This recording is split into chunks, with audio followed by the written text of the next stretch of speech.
Ladies and gentlemen, welcome to the Garage and the Court of Public Opinion. Peter Clayton is with me. I'm Jeremy Cordeaux. And this podcast or posting, whatever you like to call it, whatever medium you are watching it on. I mean, if you're watching it, it's Facebook. If you're listening to it, it's a podcast acquired from your favorite podcast.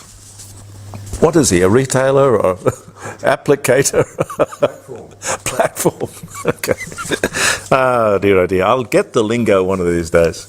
The program or the posting or the presentation that says the things that you might be thinking, but no one else is saying. Before we get into the news of the day, March the 14th. Happy birthday. Wedding anniversary, day of celebration. Hope it's a good one. On this day in 1931, the first theatre was built for rear projection in New York.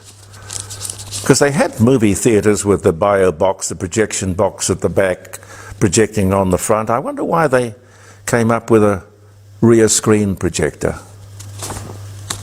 Anyway, they built the first theatre on this day in 1931. Not that you see or hear a lot about theatres these days with rear screen projection.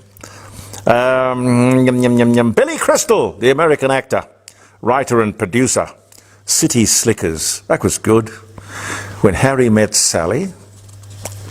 Was that the one with I'll Have What She's Having? I think so. Yes. One of the truly great moments in movies. It is one of the best. Best lines, isn't it? Oh, fabulous line. I'll have what she's American Sweethearts. He was in that too. Born in Long Beach, New York, on this day in 1948. 1995, for the first time, 13 people were in space. 1995, so that means Lost in Space was not true. That old damn family up there, didn't they? I think so. 2018, NASA, they had, oh hang on, that's interesting. NASA's twin study found that Scott Kelly is no longer identical to his twin brother because of the 1 year he spent in space. He ended up with 7% of his genes altered because he was in space for a year. That would kind of put you off space travel, wouldn't it? I wonder what it would be is it the weightlessness? Is it the... God, you wouldn't want to make that too public, would you? Take the edge off going into space? But that was in 1995. Stephen Hawking, English physicist, black holes and all sorts of things. Brilliant, unbelievably clever man. Dies at 76, 2018. He died. JFK's body is moved from a temporary grave to a permanent memorial in 1967. Quincy Jones, there's a famous name of music and entertainment. Quincy Jones, 1933, American jazz trumpeter, composer, arranger, record producer. He did lots and lots of work for Michael Jackson, Frank Sinatra. You name him, if he was a star, Quincy Jones was the guy behind it. He did the song We Are the World, remember that? Film producer as well, he produced Color Purple. Born in Chicago, Illinois on this day in 1933.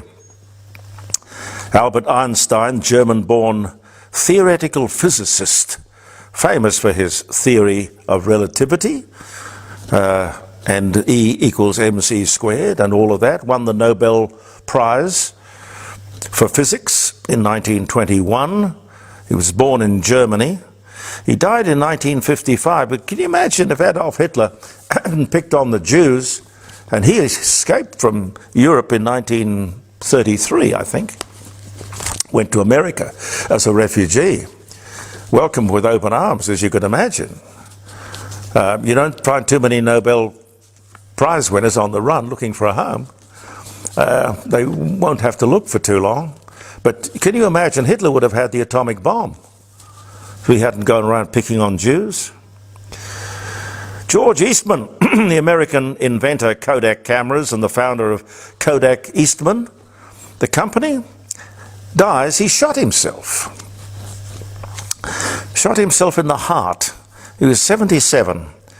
1932 was the year. Eli Whitney patents the cotton gin, revolutionizes the cotton industry, and in particularly the southern states of America, in 1794. 1794. Michael Caine, 1933, English actor, Alfie. He was in Batman. He's in lots of things. Oh, lots and lots of things. Great actor. Never played anything but himself, of course. If that's acting. Don't know. He was born in London in 33.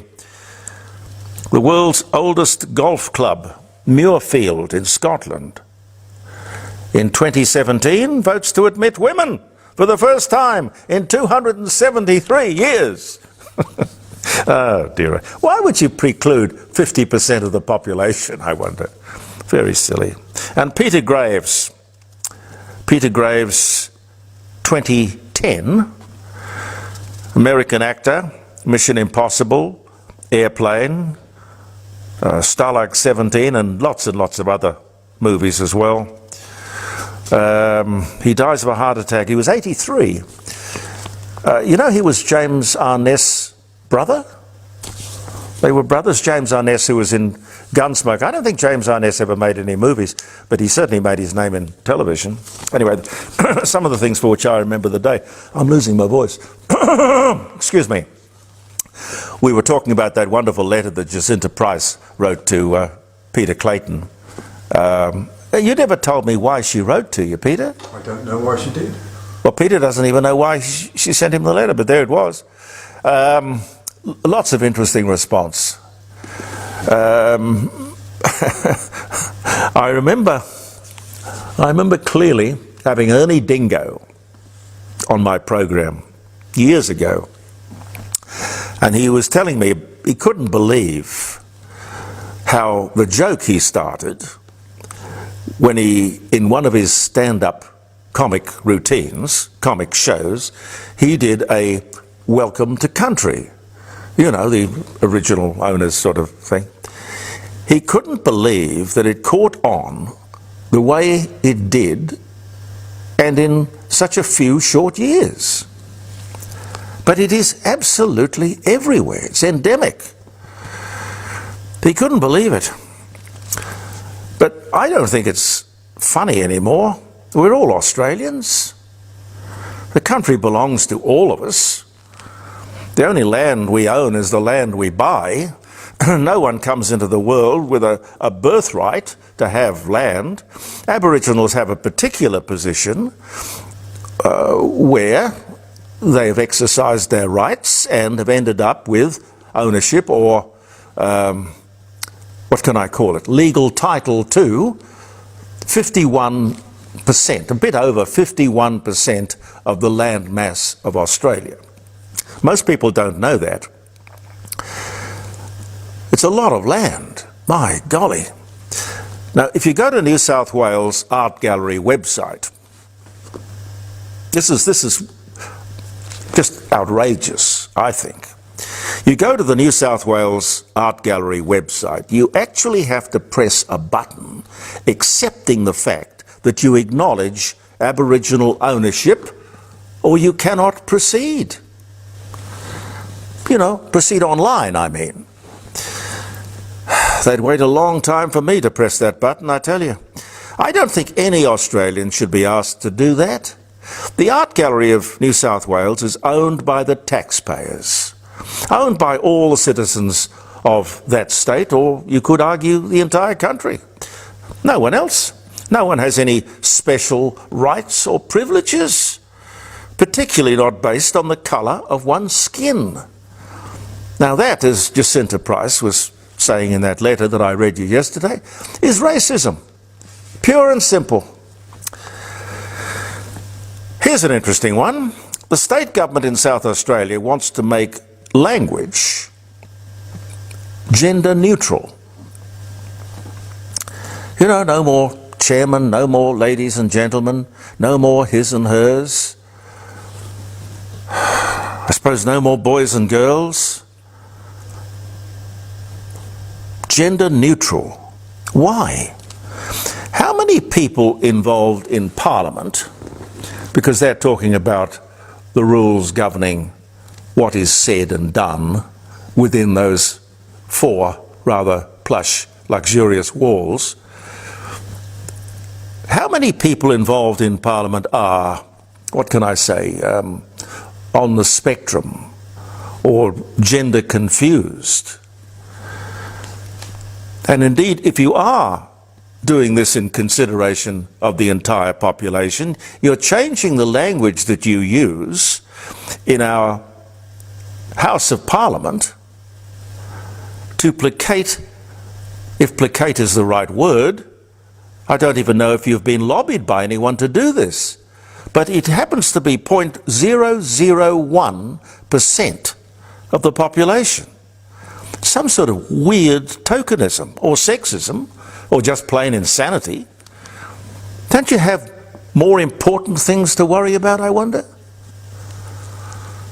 Gee whiz. Makes you wonder, doesn't it? A Senate subcommittee has recommended a 4-day working week. Have you seen this? A 4-day working week with no reduction in pay. And, oh, by the way, the boss is not allowed to call you outside office hours. And 52 weeks paternity leave. Well, 52 weeks, that because the male gets it as well as the female. Maternity, paternity, 52 weeks. So I decide to get married and we decide to have a baby, and the taxpayer has to pay me for a whole year's work. No, I see. The boss has to pay me for a whole year's work and I am not there. My wife is not working, I'm not working, but we're both being paid 52 weeks paternity leave. In a country at a time where we need increased productivity and harder work, they are suggesting that we do less and for the same money. Where is the logic of that? Oh, I see some sort of historic logic, the old trade union dream or mantra, less work for more money over the shortest number of hours, which of course is no way to build a company, let alone a country. And these clowns are in charge.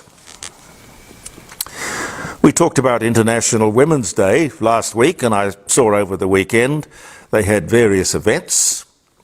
Virgin Airlines, for example, thought an entire female cast was a good idea. Women baggage handlers, women cabin crew, pilots, co-pilots. I don't know if that impressed anybody, but it looked like a bit of a stunt to me. It certainly got the media interested. How do you create equality of the sexes while being sexist? But just on the subject of International Women's Day, did you hear among the tokenism, campaigning, pontificating, speech-making, did you hear anyone talk or mention the number one international crime against women? Did the UN say anything about it? No women's organisation that I heard about or read about. I'm talking about female genital mutilation that affects and destroys the lives of 200 million young girls and women around the world every year. Wouldn't you imagine that would be a fantastic platform that day, that celebration, to actually, as an opportunity, mention it, for somebody to stand up and say, do something about it? Well, we, of course, do, at every opportunity, here in the Court of Public Opinion, but what Pete and I sort of specialise in is talking about the stuff that no one else seems to want to talk about. I could be way out of line again, but as a taxpayer it disturbs me that the ABC could be so good at what it does, if it chose to be. But in reality, it is a lobby for the left, a loudspeaker for the left, a source of great employment for the left, and somehow, strangely, it doesn't seem to understand the difference between reporting and campaigning. There's a huge difference. And it's so funny that they think no one notices the difference between reporting and campaigning. That's disgraceful. Either somebody's asleep at the wheel or the whole thing has been hijacked. And I don't know how that could happen. And could I suggest that when the ABC goes looking for a comment or a response or an interview, stop getting advice and comments and input from left-wing think tanks all the time. Do it sometimes. Balance. Why not try somebody in the middle, somebody on the right? Try to find some middle ground when you seek an opinion or a response. I don't know about other conservatives, but what you do offends me, really? Because it's our money. When particularly I know how good you can be. If you want to be, just drop the agenda. Be an excellent start. I think the last person who tried to reform the ABC was Jonathan Shire, I think his name was. Pete, does that ring a bell? Not with me, no. Jonathan Shire. He was appointed, I cannot even tell you, it might have been John Howard who appointed him. But I remember they broke him. He left in tears. And I never heard or read anything about him since. But he left a broken man. I remember what he said. He said he could do nothing. The animals had taken over the zoo. Colourful description. But if it's right, I'd have to ask, how did it happen? Why did it happen? Why was it allowed to happen? Thank you so much for viewing the Court of Public Opinion, ladies and gentlemen. We'll be back tomorrow. Believe in yourself. I'm Jeremy Cordeaux. Thanks for viewing. See you soon.